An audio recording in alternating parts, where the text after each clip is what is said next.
வணக்கம் மக்களே, நான் உங்கள் விவசாய பட்டதாரிங்க. இன்றைக்கி என்ன பார்க்க போகிறோன்னா, நம்ம மிளகாயை பற்றி பார்க்கலாங்க.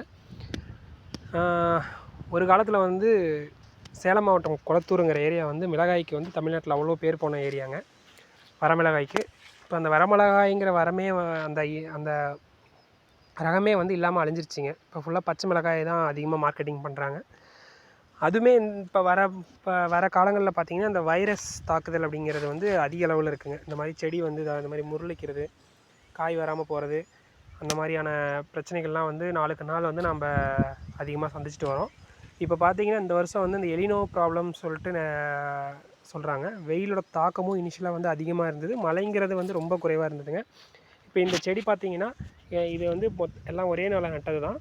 பார்த்திங்கன்னா, அந்த ஒரு சில இடத்துல வந்து செடிங்களாம் இன்னும் வளரவே இல்லைங்க. காரணம் வந்து வெயில் தான். வெயிலோட வெப்பம் வந்து அதிகமாக தாக்குறதுனால இந்த மாதிரி வேர் பகுதியில் வந்து செடிகள் வந்து சுடப்பட்டு செடிகள் உடையிறது, சாகிறது, தளைச்சல் இல்லாமல் போகிறதுன்றது வந்து அதிக அளவில் இருக்குது. ஈல்டுமே பார்த்திங்கன்னா, போன வருஷத்தை கம்பேர் பண்ணும்போது இந்த வருஷம் வந்து பல மடங்கு குறைஞ்சிருக்கு. அதாவது 2 டன் பொறிச்ச இடத்துல வந்து 400 கிலோ அந்த மாதிரி தான் இந்த வருஷம் வந்து ஈல்டு எடுக்க முடியுது. அதான் அந்த அளவுக்கு விவசாயிகள் வந்து மிளகாயில் இந்த வருஷம் பாதிக்கப்பட்டிருக்காங்க. விலைன்னு பார்த்திங்கன்னா, விலையும் வந்து சொல்கிற அளவுக்கு ஒன்றும் பெருசாக இல்லை. நன்றி.